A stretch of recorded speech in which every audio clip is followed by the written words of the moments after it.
bersama saya Marji Siagian dan juga Yeri Patina Sadam.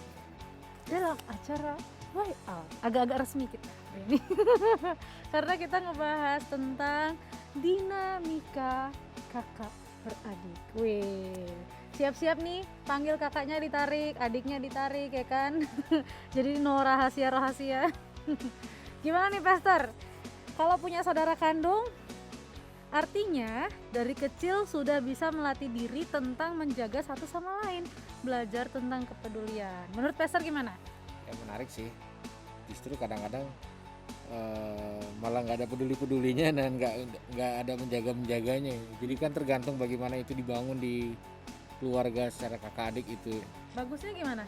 Ya idealnya ya tetap seperti chord yang pertama dari yang kemarin-kemarin kita bahas gitu.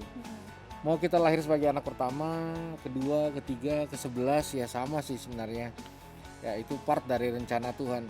Tuhan mau memulai begitu banyak hal dari keluarga, artinya itulah kakak yang terbaik, itulah adik yang terbaik. Itu pilihan Tuhan Iya. buat kita ya. Nah, kalau dia nggak punya kakak adik kan banyak kakak-kakak sering ketemu kakak yang ketemu gede itu loh.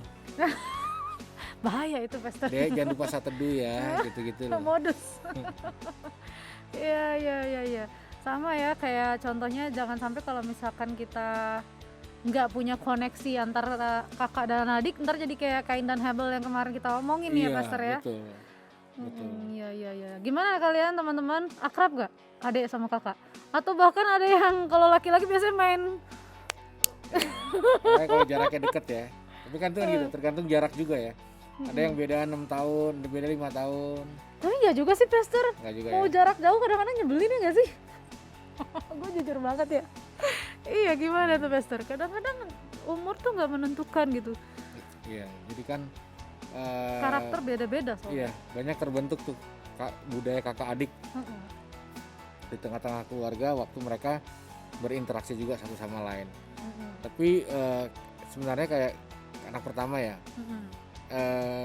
harusnya sih secara natural muncul kayak semangat menjagakan adiknya gitu. Harusnya. Adik ya, lebih bertanggung jawab, Betul. lebih ngelonin, Betul. lebih mencontohi. Mm-mm. Dan si adik tidak belajar nunjak sama kakaknya, Mm-mm. tetap menghormati, tetap Menghargai, menghargai ya. dan sebagainya. Mm-mm.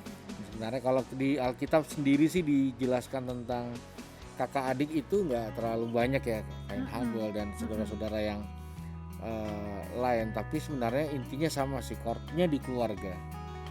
Tapi kan itu kan idealisnya kayak yang Iya. Pastor bilang. Kenyataannya di kehidupan sehari-hari udah jelas di Alkitab aja begitu. Ya. Kain dan Habel aja sampai ada yang terbunuh kan gitu Iya. loh. Karena mungkin yang dewasa ngerasa haknya sebagai kasih kakak gitu kan, Iya. jadi lebih mendominasi, Ya. lebih menindas jatuhnya gitu. Dan si adik ngerasa mungkin karena ngerasa anak manjanya orang tua, jadi kayak mungkin memancing kecemburuan si kakak mungkin ya kan. Itu gimana tuh penerapannya dalam kehidupan sehari-hari? Jadi itu Pastor? tergantung orang tua sebenarnya, mengkondisikannya bagaimana, lalu memantau. Kayak contoh, hal yang menurut saya tidak terlalu positif, ya kan? Tapi bukan berarti ini ada sisi positifnya, yaitu semangat kompetitif atau kompetisi di kakak sama adik itu yang kadang bisa buat blunder. Salah ya.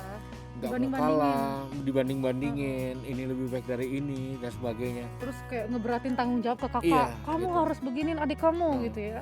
Nah biasanya kan juga itu terjadi karena ketika suami istri punya anak pertama, ya namanya juga anak pertama tuh all out tuh All biasanya. out ke dia semua. Semua diberikan yang terbaik, belajar belajar dari internet, belajar dari mertua, belajar dari semua. Terus biasanya anak pertama foto-foto dari kecilnya komplit tuh. Komplit. Makin kesini makin nggak komplit. Makin gak ada. Iya. Terus biasanya malah jadi lepas tanggung jawab tuh buat anak kedua, ketiga, keempat sampai terakhir tuh biasanya malah jadi dikasih tanggung jawab ke kakaknya. Ya kan, jagain adik kamu ya. Mama Iya. mau ini, papa mau ini gitu kan. Atau Ajarin adiknya belajar. atau ya karena ini anak pertama, apalagi itu cucu pertama di suku-suku tertentu. Iya, Ya jadi kayak privilege-nya sama spesialnya tuh yang sangat spesial. berlebihan sehingga dia nggak bisa berinteraksi dengan adik-adiknya. Ada beberapa kondisi akhirnya adik-adik anak-anak kedua ketiga ini lebih punya fighting spirit, Oh, lebih betul. punya lebih bisa sabar, Banyak kan begitu lebih bisa juga. tahan proses Iya. gitu, karena ya tidak mendapatkan privilege seperti anak yang pertama. Biasanya baju bekas kakaknya, Iya, buku bekas kakaknya. semua yang dari kakaknya turun, handphonenya juga handphonenya turun, kakaknya dulu Iya. gitu. Jadi privilege-nya besar di anak pertama biasanya ya. Iya. Iya. Terus sebenarnya gimana nih, hal-hal itu kan yang jadi kelas antara kakak dan adik itu kan membuat kurang terbukanya anak sama orang tua Iya. gitu. Gimana tuh Pester? Iya, jadi kan makanya disinilah peran orang tua. Ya ketika udah punya anak lebih dari satu, ya berarti orang tua juga harus mempersiapkan effort yang lebih besar dalam arti membagi tugas, tanggung jawab dan sebagainya. Nah sehingga waktu anak-anak ini bertumbuh tanpa, jadi mereka lebih suka curhat satu sama lain dibanding ke Iya, orang tua betul gitu itu kan. Jadi kayak maksudnya. kompak sendiri, kayak punya dunia sendiri. Kadang kerjasama sama kakaknya, adiknya bohongin orang tua. Iya. Ada kayak gitu. Ada kayak Ada. gitu. Nah makanya kan di sini bagaimana seorang tua mempersiapkan bukan hanya waktu dia mau nikah, tapi ketika dia nanti satu saat mau punya anak, Mm-mm. bagaimana mempersiapkan diri jadi orang tua yang baik buat anak yang pertama, Mm-mm. anak yang kedua, anak yang ketiga, gitu. Dan bagaimana semangat untuk adil satu sama lain. Mm-mm. Biasanya oma sih atau opung sih yang nggak adil. Iya memang bener. Ya, ada cucu favorit, ada ini ya. Tapi orang tua tuh harusnya nggak boleh, karena itu akan mengganggu rasa aman di tengah-tengah keluarga dan hubungan kakak adik itu sendiri sih. Oh jadi orang tua itu harus tetap punya spirit yang sama ya dalam mendidik dan membesarkan anak, baik nomor 1, 2, 3 gitu ya, nggak Iya. boleh ada beda ya. Iya. Kalau makin tua kan tapi orang tua makin lemah gitu Pastor, alasannya kan makin aku udah capek udah ini gitu. Ya, jadi ada yang menarik nih dari apa tuh? pembahasan kakak adik ini. Ah, Pernah dengar nggak namanya generasi sandwich? generasi sandwich maksudnya? Ya, itu bukan makanan sih. Makanan tapi jadi lapar Pastor. Maksudnya gimana? Jadi generasi sandwich ini satu fenomena. Jadi gini, dimulai dari pemikiran banyak orang tua dulu, banyak anak banyak rezeki. Nah itu dari situ dulu ya. Oke. Karena orang tua berpikir gini, kalau saya punya anak 11 Sandwichnya makin tebal. bukan. Jadi maka suatu saat ke-11 anak ini nantilah yang akan menopang saya di hari tua. Oh begitu. Salah satunya pemikirannya dari situ. Ya makanya orang tua dulu tuh nggak keberatan jual tanah, jual kerbaunya, jual ininya untuk anak ini bisa berhasil. Kalau bisa sekolah di luar, kalau bisa ini pokoknya the best gitu. Investasi terbaik. Iya, Gitu. supaya apa? Ketika anaknya wah berhasil, nah nanti hari tua anak inilah yang menopang dia. Jadi nggak masalah lah, semua hartanya diinvestasi. Nah banyak anak-anak belakangan ini begajulan, sekolah ke luar negeri, mabok, lupa sama orang tua gedenya. Iya, akhirnya banyak anak-anak ini yang tingkat keberhasilannya nggak sesuai dengan ekspektasi orang tuanya dulu. Akhirnya ketika ini anak jadi orang tua, harusnya bisa menafkahi, malah kemampuannya nggak ada. Nah ini dibilang generasi sekarang. Maka banyak orang sekarang dia harus ngurus keluarga dan anaknya dan listriknya, dia juga harus ngurus orang tuanya, listriknya dan ininya segala macam. Jadi akhirnya dia punya beban dari orang tua, dia punya beban juga dari hidupnya. Gitu loh. Itu yang dibilang akhirnya banyak yang nggak maksimal karena dua pos nih jadinya. Gitu. Nah makanya mungkin ini pembelajarannya ketika kita jadi suatu saat jadi orang tua nanti, ya kita jangan keluarkan semua effort dan tabungan kita semuanya gitu. Jadi nggak semua apa mau anak Iya, diturutin ya sehingga Pastor. supaya ketika ini anak memang belum punya kemampuan, kita jadi nggak ngerepotin anak-anak gitu. Nggak nuntut. Kita masih punya kemampuan sendiri. Nah itu yang akhirnya menjadi satu fenomena yang disebut Generasi sandwich gitu generasi ya. sandwich, dan supaya kakak beradik ini nggak juga kebanyakan beban jadinya. Gitu loh. Nah ini kayaknya sesuatu yang menarik untuk kita bahas. Seru sih ya, generasi sandwich bahasanya. Maklum ya Pastor, kita gaul guys. Jadi Pastor, jadi kalau misalkan hal unik yang kita lihat dari kakak beradik gitu ya, terkadang orang tua sebenarnya memberikan privilege itu kan ke anak nomor yang lebih besar gitu ya. Tapi tadi Pastor juga bilang karena kebiasaan itulah biasanya anak yang di bawah, yang lebih di bawah tuh lebih tangguh kan gitu loh. Biasanya lebih banyak bisa bantu orang tua gitu ya Pastor ya. Nah terus hal-hal unik ini yang terjadi, yang banyak terjadi dalam keluarga itu Pastor, sebenarnya baiknya tuh gimana ya Pastor? Karena ini kan umumnya terjadinya begitu tuh. Tapi kan idealisnya itu kan harusnya apa ya, satu sama lain menopang ya. Jadi bukan keenakan karena yang satu ini udah biasa ngebantu orang tua, yang lain jadi keenakan gitu. Gimana tuh Pastor? Ya, makanya itu perlu disepakati dari awal. Sebenarnya itu ekspresi dari pola asuh orang tua. Bagaimana mengkondisikan. Kayak saya ngalamin dulu. Saya bandel nih. Pakai narkoba segala macam. Kakak saya enggak. Akhirnya kakak saya yang disuruh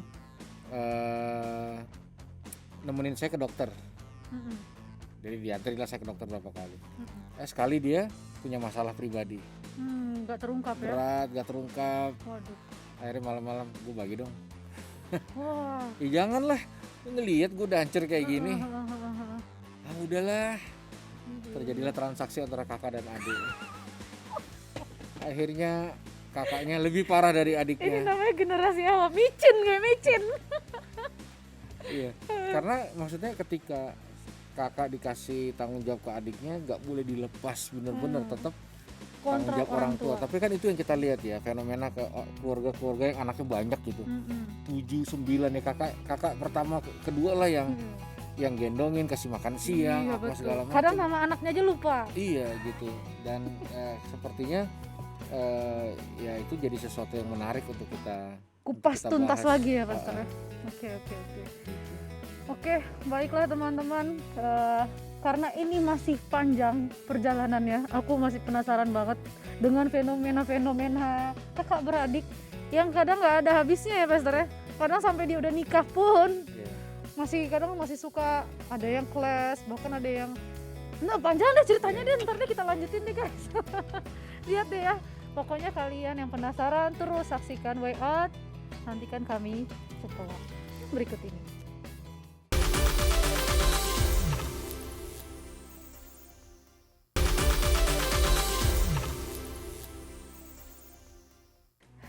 Masih di Way Out, semoga kita bisa mengupas tuntas semua yang ada di dalam hati kalian ya.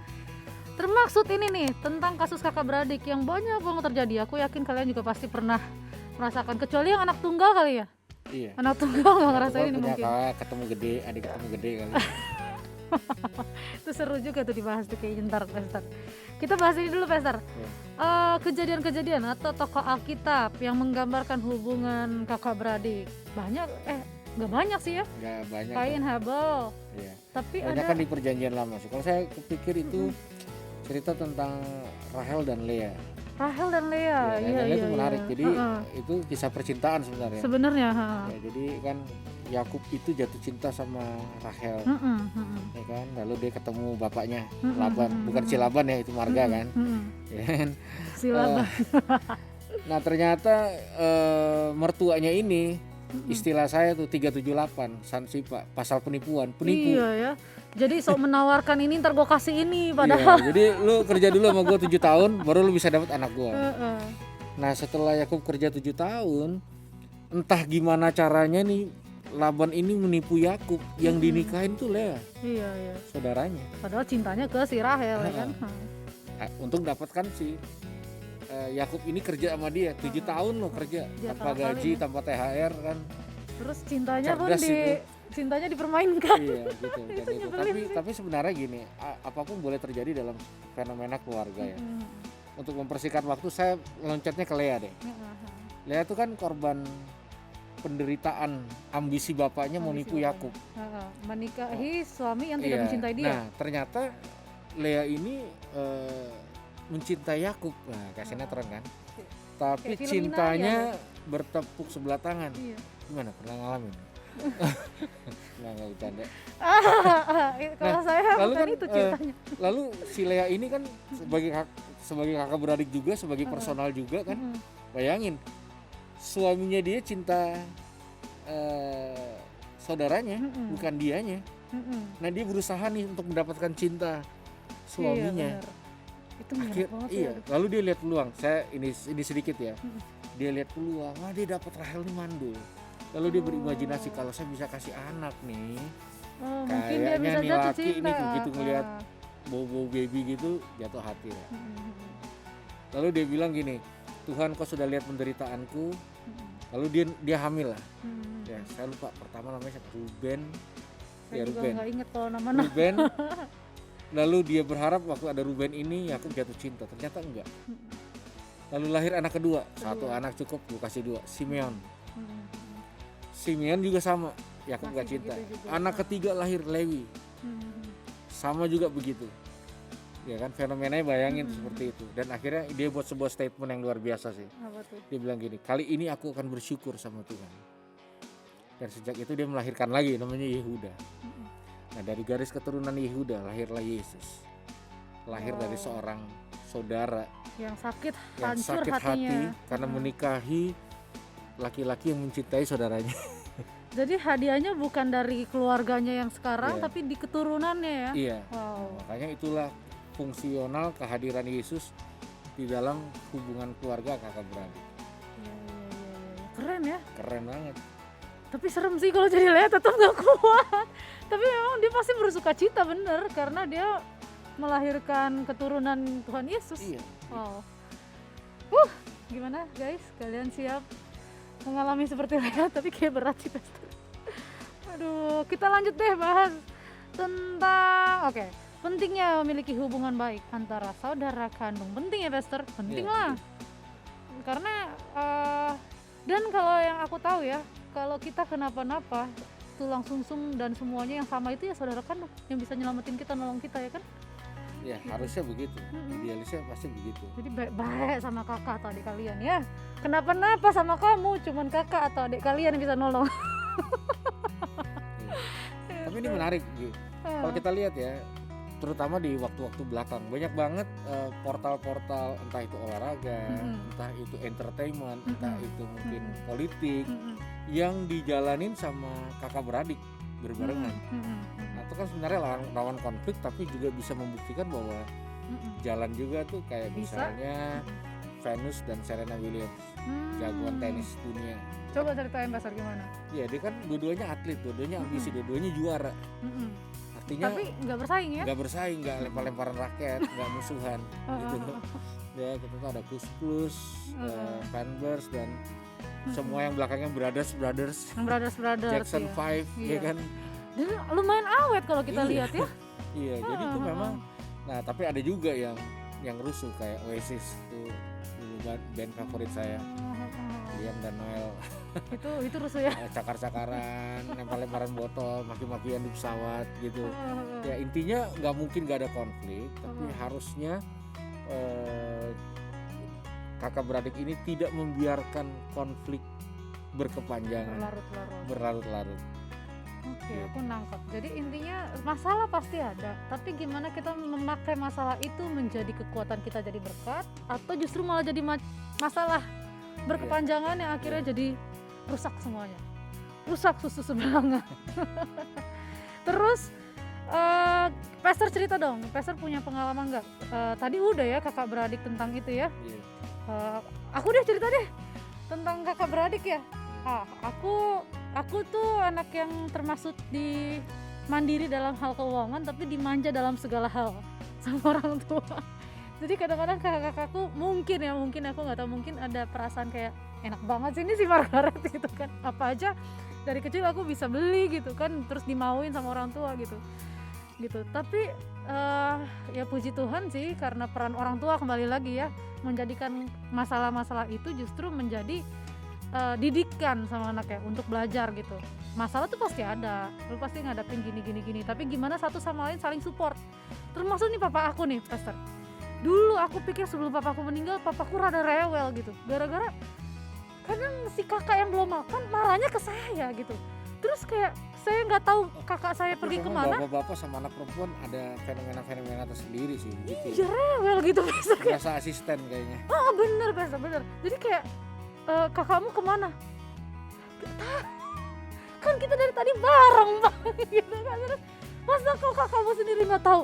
Dia kayak mau saya tuh peduli banget, aware gitu, di mana kakak saya berada, udah makan atau belum, dipastikan tuh kayak harus gitu loh, kayak harus. Dan ternyata berguna sih Pastor. Ternyata setelah mereka meninggal, aku sadar gitu kayak, ternyata penting banget ya kita untuk aware sama kakak beradik ini, saling peduli, saling tahu karakter masing-masing, kebutuhannya apa yang perlu. Karena akhirnya begitu orang tua nggak ada atau ngalamin apapun, ya kakak beradik ini yang harus saling tolong menolong, saling menopang gitu. Jadi kita harus peka, yang satu susah harus ngebantu, yang satu lebih harus ini gitu kan. Gitu sih aku lihat ya Pastor ya. Iya, jadi memang itulah fungsionalnya. Saya kan 3 bersaudara ya. Kakak pertama tuh kena narkoba, jadi kita berdua nih. Nah saya punya adik perempuan 1. Nah ini bener-bener korban penderitaan deh dari 2 kakaknya. Penindas. Ya kan. Nah jadi saya tuh punya masalah berat dengan adik perempuan saya. Maksudnya gini, saya ngelukain dia tuh parah. Kalau saya lagi marah, lagi mabuk, saya lemparin asbak dulu. Iya. Tegayan. Terus saya suruh keliling komplek pinjem duit. Pembulian ya jadinya. Wah, lebih dari bully lagi. Lebih itu dari bully. Terus teman-temannya dia saya kerjain, uangnya saya ambil. Waduh. Gitu. Terus kalau ada orang yang deketin dia nih, saya cari nomor teleponnya. Aku lagi pengen martabak. Datang martabak. Dimanfaatin ya. Terus adik saya bilang, saya nggak pesen, gua yang mesen sini. Sampai akhirnya untuk rekonsiliasi ya, perlu satu momen dimana keluarga besar ngumpul. Baru saya sorry di depan semua orang sama dia, baru dia pulih sama kakaknya. Tadinya kepahitan ya Pastor. Tadinya sih bencinya tuh udah kayak benar-benar benci, memang karena saya sadis dulu waktu. Tapi akhirnya di situ benar-benar akhirnya dia pun bisa memaafkan. Akhirnya ya, bisa dan kayak kita pulih sampai sekarang. Iya. Saya layanin dia terima Tuhan, saya baptis dia, saya akhirnya bangun sebuah hubungan yang baik sampai hari ini, meskipun ada beberapa konflik tapi kita memaintain. Iya. Jadi intinya sih belum fatal ya guys, kalaupun udah terjadi. Masih ada pengharapan, selalu dalam Yesus ada pengharapan untuk dipulihkan antara kamu dan saudara kamu gitu ya. Jadi gimana Pastor nih, sebelum kita masuk ke pertanyaan-pertanyaan para teman-teman yang penasaran ini, gimana dari Pastor, menurut Pastor mengenai menjaganya relasi hubungan antara kakak dan beradik? Ya ketika kita udah gak mampu sayang sama kakak sama adik kita, berarti kita butuh Tuhan. Ya kita butuh Tuhan. Kita butuh Tuhan untuk menolong kita. Karena bayangkan kalau kita kakak adik ya, lalu gak ngomongan 5 tahun, gak ngomongan 6 tahun. Apalagi maaf kalau papa mama udah meninggal, maka itu akan gak enak banget dan itu banyak terjadi. Jadi ya termasuk kita butuh Tuhan juga, termasuk dalam melibatkan hubungan kakak sama adik. Banget. Contohnya kayak Lea tadi ya Pastor ya, walaupun mungkin gak dipulihkan di generasi ini, mungkin nanti generasi berikut, pokoknya selalu ada pengharapan dalam Tuhan gitu ya Pastor. Aku sih kalau tadi Pastor ngomong, apalagi kalau udah gak ada orang tua, bener banget sih Pastor. Pas papa mama gak ada tuh kan kayak pengaruh dari luar banyak tuh Pastor ya. Kayak soal warisan pun juga biasanya itu campur dari luar tuh banyak banget yang bikin jadi sempet ada lah pasti emosi masing-masing kan gitu Pastor. Tapi kembali lagi puji Tuhan kalau kita bawa dalam Tuhan terus, kita berdoa satu sama lain saling bergandengan dalam Tuhan, masalah itu nggak akan jadi masalah lagi gitu. Justru menjadi kekuatan kita untuk saling tolong menolong gitu. Yang aku kagumin dari keluargaku sekarang itu Pastor, awal-awal begitu mama papa meninggal tuh memang banyak banget kan tekanan sana sini, sempet ada kelas, sempet ada ribut Pastor gitu. Cuman karena kita sadar satu sama lain, ya itu tadi, kita tuh saling butuh loh, kita nih saling bergantung loh. Jadi kalau cuman gara-gara dengerin omongan orang lain kita akhirnya pecah, itu sia-sia semua. Toh warisan juga bakal habis kan gitu loh. Jadi pada akhirnya kami sama-sama bergandengan tangan, kami berdoa bareng, kami berpelukan, kami bersatu. Puji Tuhan, yang kakaan dan kak adikan semuanya, enam-enamnya semua saling duduk bareng, gimana nih enaknya, baiknya gimana. Dan gak ada yang ikut kami udah tutup kuping sama orang luar.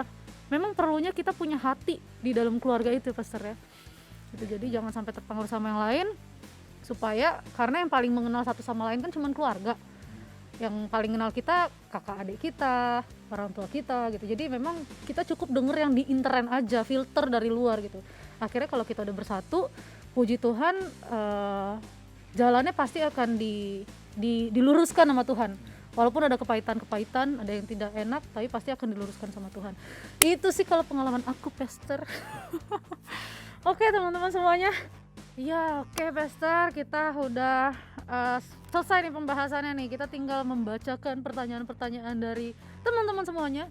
Tapi biar kalian makin penasaran, jadi tunggu di segmen berikutnya ya guys. Masih bersama saya Marji Siagian dan juga Biar mati penasaran.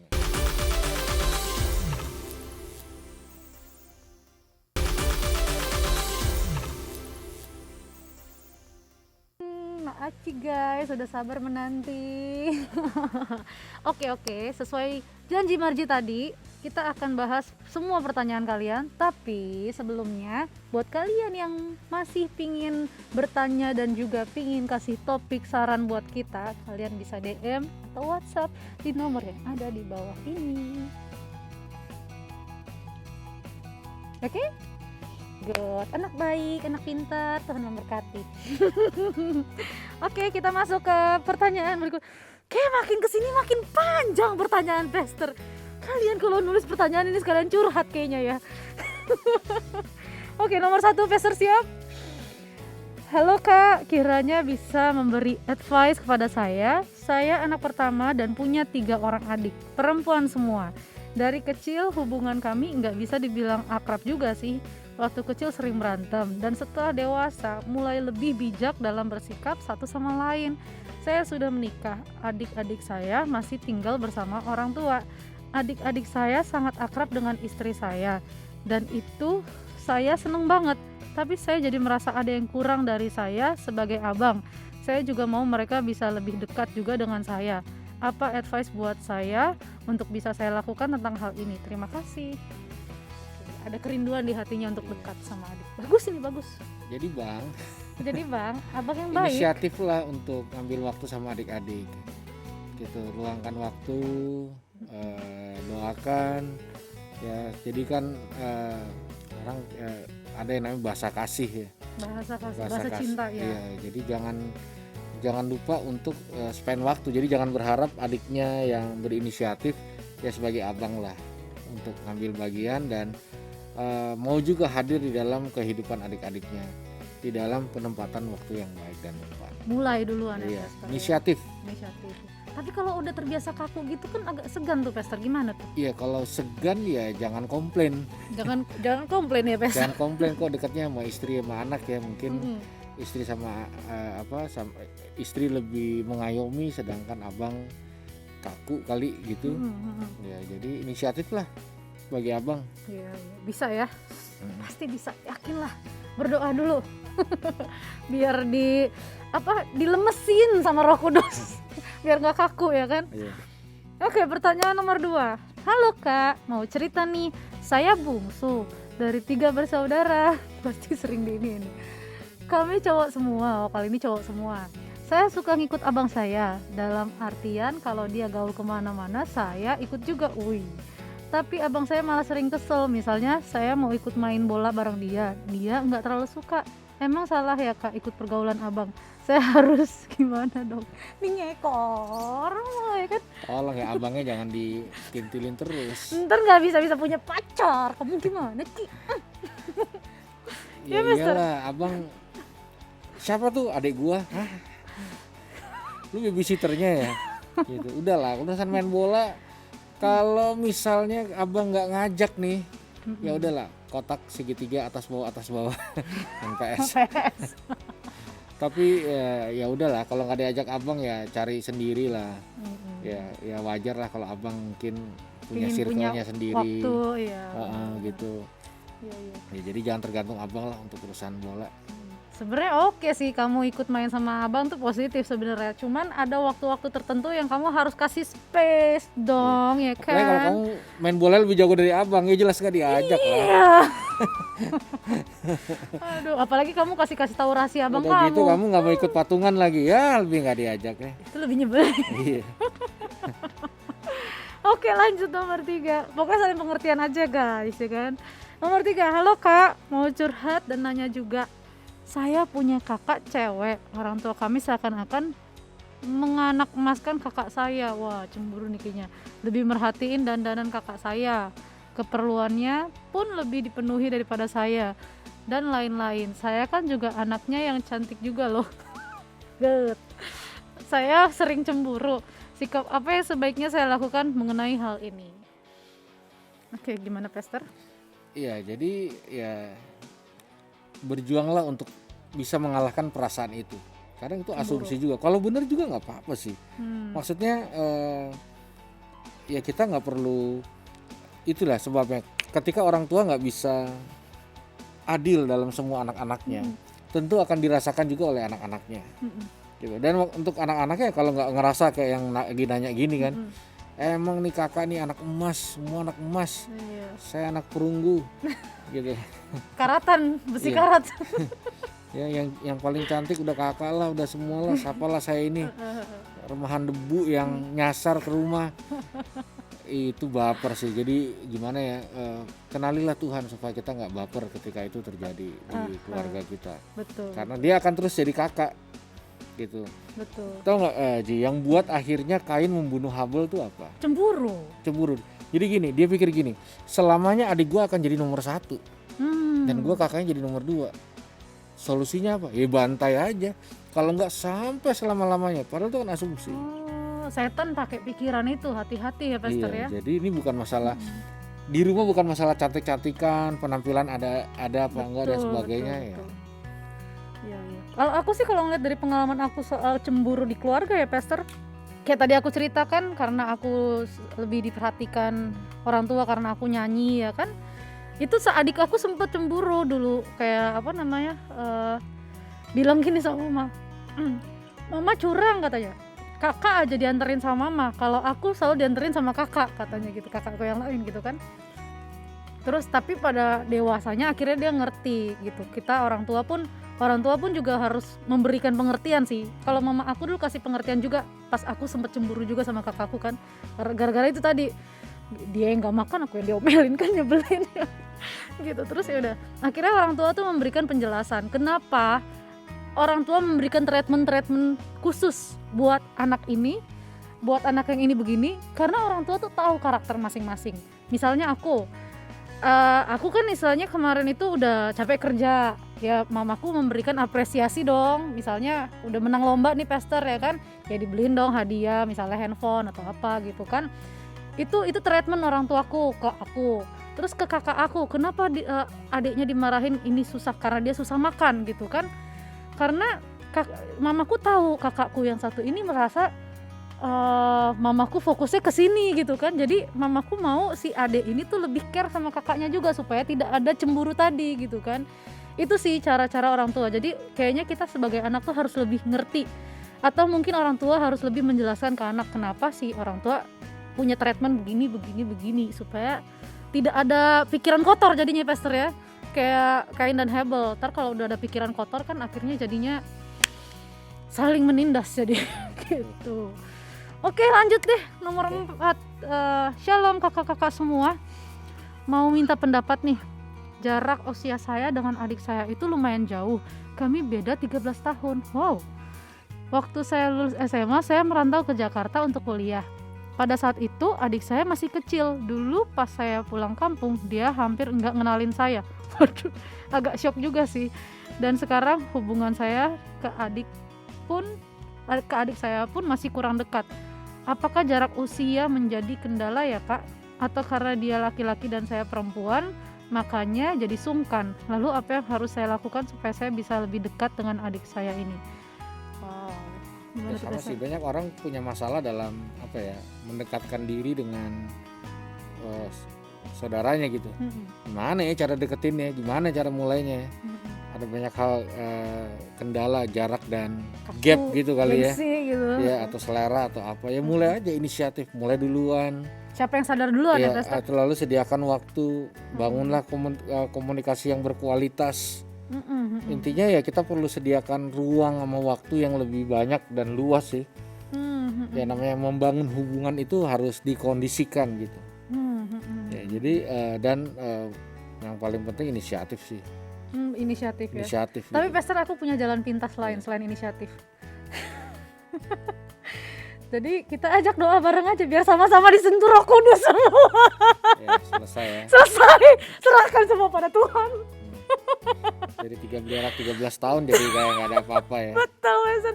Karena kadang kalau kita mengandalkan kekuatan sendiri, Pastor, kadang capek, Pastor. Ya. Ya kan, apalagi kadang misalnya akhirnya udah deket nih, ntar si dia kumat lagi, ya kan, capek, Pastor, kalau kita ngandelin kekuatan kita sendiri. Jadi mending lu ajak sama-sama nih semua duduk bareng, berdoa bareng, biarkan Roh Kudus menjamah semua masing-masing. Iya. Salah nggak tuh, Pastor? Bener ya? Itu yang harus orang tua lakukan. Inisiatornya orang tua. Oh, baiknya orang tua ya. Inisiatornya. Tapi kalau kita menginisiatif juga nggak apa-apa juga sih. Nggak apa ya. Tapi itu nggak jadi lepas tangan kan, Pastor? Enggak dong. Jadi kan kita emang kan harus itu berserah pada Tuhan. mempercepat. Jadi hubungan itu kayak gini. Kalau orang sering berdoa bersama, berdoa kan aktivitas rohani juga. Artinya mulai ada kesamaan secara rohani. Nah, makanya orang yang sering berdoa bersama itu biasanya makin punya banyak kemiripan satu sama lain, mirip dari karakter Kristus. Nah, keuntungannya adalah misalnya kayak kita suami istri nih, sering doa bareng. Maka ada hal-hal saya nggak perlu jelaskan panjang lebar. Karena secara rohani kita udah terbiasa membangun chemistry-nya gitu. Betul. Jadi begitu dia muka beda kita udah tahu. Ketika dia angkat alis kita udah tahu. Ketika gesturnya gini kita udah tahu. Karena itu terselesaikan di dalam atmosfer doa. Betul.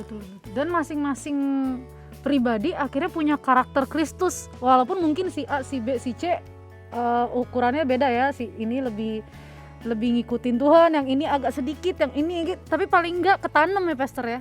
Karakter Kristus itu gitu. Jadi tidak ada kasus-kasus seperti Kain dan Habel tadi. Ya, karena kan kalau dilihat dari kasus Kain dan Habel ini kayak nggak ada dalam Tuhan ya, Pastor ya, kayak udah setan semua gitu, kayak udah kesetanan gitu. Iya. Ya. Kan Kain ditanya, mana adikmu? Terus jawab sama Kain, emang gue penjaganya? Iya, kalau kita baca literaturnya begitu. Tuhan aja digituin. Iya, Tuhan emang saya penjaganya gitu. Nah, ya ketika intervensi Tuhan nggak dominan ya orang akan berjalankan menurut perspektifnya masing-masing. Dan itulah celah setan buat menghasut kamu, mengelabui pikiran kamu gitu ya, menipu istilahnya. Pada akhirnya kamu jadi lari dari rencana Tuhan. Jadi teman-teman semuanya, ya masih banyak yang perlu kita bahas sih tentang keluarga, karena ini penting banget ya, karena hidup itu awal mulanya berdasarkan dari keluarga ya, Pastor ya. Jadi tetap nantikan Way Out di segmen berikutnya.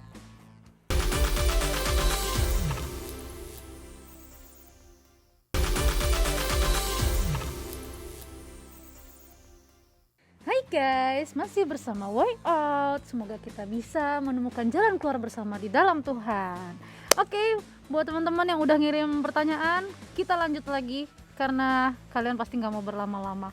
Penasaran pertanyaan saya dijawab atau enggak? Tapi yang ini kayaknya mirip sama yang Pastor cerita tadi tuh, tentang kesuksesan kakak beradik, ada kayak Gus Plus ya kan. Coba Pastor yang baca panjang. Saya cuci tangan. Hai Kak, kalau saya lihat di TV juga lihat di YouTube, saya sangat terinspirasi melihat kakak beradik sukses di bidangnya masing-masing, yang bisa meluangkan waktu untuk kongko-kongko bareng, juga dukung bisnis pekerjaan satu sama lain. Mereka bukan malah sibuk sendiri dan jadi egois satu sama lain. Dan saya dan adik saya juga yakin bahwa kami akan jadi orang sukses. Amin. Tapi itu harus kami kerjakan dari sekarang, dan pas sukses nanti kami mau tetap punya relationship yang baik. Amin. Supaya orang tua juga senang. Walaupun saya udah dapat beberapa advice, saya mau minta masukan dong, apa-apa aja yang mesti saya lakukan supaya itu terwujud gitu. Nah, pernyataannya adalah bareng-bareng selalu tuh nggak harus gitu. Nggak harus gitu. Jadi kayak pokoknya kita kakak beradik harus terus bersama-sama pokoknya. Ya kapan kerjanya, kapan serius di bidangnya masing-masing gitu. Iya sih ya. Gitu. Jadi itu kan nggak selalu, kadang itu personal branding juga ya kan, kalau dalam entertain kan ada kakak adik, mama sama anak, benar, kayak gitu. Nah yang mesti dijaga adalah ya tetap jaga komunikasi. Jadi gini, komunikasi itu mesti dipelihara, gitu. Jadi ada waktunya kakak nyari adik, ada waktunya adik nyari kakak. Kalau pas adik gak nyari kakak, ya kakak lah nyari adik. Iya. gitu. Kalau pas ini enggak, ya inisiatif lah, masing-masing berinisiatif. Intinya itu harus dipupuk, dipelihara dan di-maintain komunikasinya. Oke. Ya kan, makanya kalau saya sama kakak adik saya ya kita luangkan lah sebulan sekali atau 2 kali ngumpul bareng, ngobrol-ngobrol nggak jelas, makan pulang udah. Tujuannya untuk memaintain. Jadi itu aja sih, di-maintain aja hubungannya. Iya. Itulah namanya kasih ya Pastor ya. Jadi Iya. nggak harus sama-sama terus, tapi Iya. harus punya pengertian, kesabaran. Ya gitu, tidak cemburu. Panjang deh baca di Alkitab. Oke, semoga bisa memberikan masukan buat teman-teman semuanya. Pertanyaan berikutnya. Halo Kak, saya adalah anak tunggal. Nah, ini nih anak tunggal nih. Saya mau cerita aja nih yang mau tahu respon dari kakak juga. Kalau saya lihat teman-teman saya yang kakak beradik kok lebih bermasalah kakaknya ya dibanding adiknya, dan juga adik kebanyakan hidupnya lebih berhasil dari kakaknya. Kayak yang tadi kita bahas ya Pastor. Itu kenapa ya Kak? Kakak ada pengalaman gitu juga nggak? Pertama, mungkin kamu melihatnya kurang jauh dan kurang luas. Bahwa enggak, itu maksud Nggak saya adalah semua. itu adalah ranah asumsi. Mm-mm. Enggak semua kakak seperti itu, enggak semua adik seperti itu. Ada sih memang yang begitu. Ada, tapi itu bukan satu patokan gitu. Dan pengalaman nggak harus mengarah ke situ. Keberhasilan tuh relatif gitu. Kadang Setuju, ada betul. adiknya lebih berhasil, kakaknya Dilihat dari mana? dilihat dari mana gitu. Apakah uang, apakah ketenaran, apakah semuanya, yang merupakan tuh satu ukuran yang masih asumsi. Betul sekali. Tapi Pastor. kalau kita libatkan Tuhan, semua ukurannya jadi kebenaran gitu. Betul Pastor, setuju.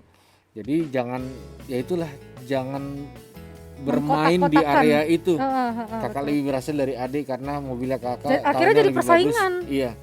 Jadi cuma gara-gara urusan mobil, urusan handphone, urusan eksis, Betul banget. Pastor. akhirnya itu merembet ke anak-anak, ke istri. Iya ya.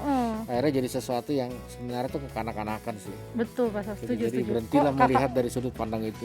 kakak beradik jadi saingan pola pikirnya Iya. gitu ya. Kita jangan apa ya, kalau dia kan anak tunggal ya, memang dia nggak bermasalah dengan ini, tapi kan takutnya dengan pola pikir seperti itu orang lain akan berpikir seperti itu juga. Jadi kita jauhkanlah pikiran-pikiran seperti itu. Oke, lanjut nomor 8. Salam sejahtera Kak. Wih, rohani sekali yang ini.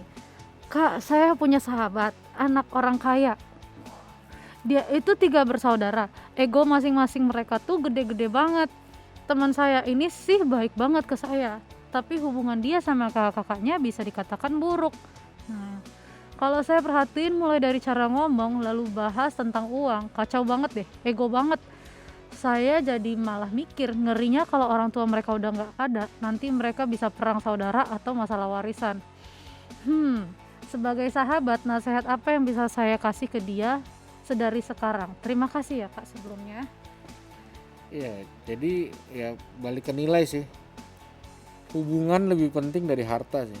Betul sekali, Hubungan Pastor. lebih penting dari warisan. Jadi ya, objek warisan itu kan selalu jadi topik yang kalau udah ngomongin duit nggak ada deh urusan keluarga deh, sama aja deh kalau ngomongin duit. Nah makanya harusnya itu dipupuk dari awal, disepakati dari awal, sehingga jangan sampai pas kita lagi membutuhkan salah satu lalu berharap warisan segera turun.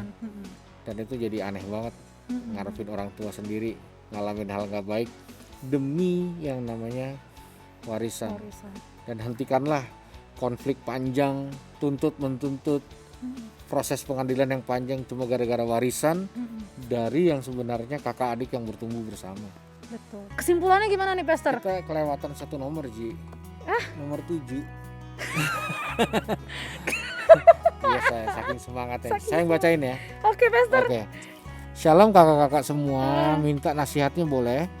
Kakak saya baru saja kena PHK dari kantornya karena faktor pandemi Covid yang masih terjadi.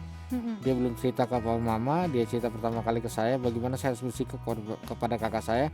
Intinya saya mau jadi support system buat dia. Terima kasih sebelumnya. Ya bersyukurlah, makanya Bagus. pandemi Covid-19 ini harusnya mengakrabkan kakak beradik sih, Betul. bukan memperuncing konflik-konflik yang ada. Betul. Ya, harusnya hubungan kakak adik ini menjadi sebuah sistem support system Support system. satu sama lain gitu. Ya kan, kalau orang berurusan dengan pandemi Covid ya akhirnya semangat gotong royong lah yang menolong kondisi makin baik. banget. Dan kayaknya itu harus dimulai dari hubungan kakak adik, Heeh. ya kan. Kalau masih punya tabungan ya daripada kakak minta tolong sama orang lain, Betul. sebagai adik bantu aja, Menopang, iya betul. bantu aja. Heeh, Kalau nggak punya ya paling nggak standby aja, doain, semangatin, betul setuju. ya, atau dan menjadi apa ya, pensupport gitu. Siapapun itu ya Pastor, mau Siapapun adik, itu. mau kakak, Heeh. mana yang lebih dia bantu gitu. Iya, Dan kalau ada yang kurang jangan segan gitu. iya, Jangan takut untuk kayak apa sih? Nanti jadi apa namanya? Jadi harga diri gitu ya Pastor, gengsi gitu. Ya Iya. namanya kakak beradik ya kan? iya, Tahu sama tahu lah gitu kan. iya. Kalau saya bilang sama adik saya, kalau ada apa-apa mending lu minta sama gue daripada lu minta sama orang lain. Heeh, Iya kan? betul Toh setuju. gue juga kalau ada apa-apa pasti gue minta sama lu lah. Mm-mm, Masa gue minta sama orang lain? betul. Harusnya clear Clear di sampai situ situ ya. sehingga atmosfernya kebangun gitu. Jadi koneksi antara kakak beradik itu sangat kuat dengan adanya kepedulian tadi ya Iya. Pastor ya. Oke, jadi setelah kita ini udah nggak ada lagi kan mata saya nih kadang-kadang. Mohon maaf kalau ada yang kelewatan ya guys. Emang saya suka begitu orangnya. Gimana nih Pastor?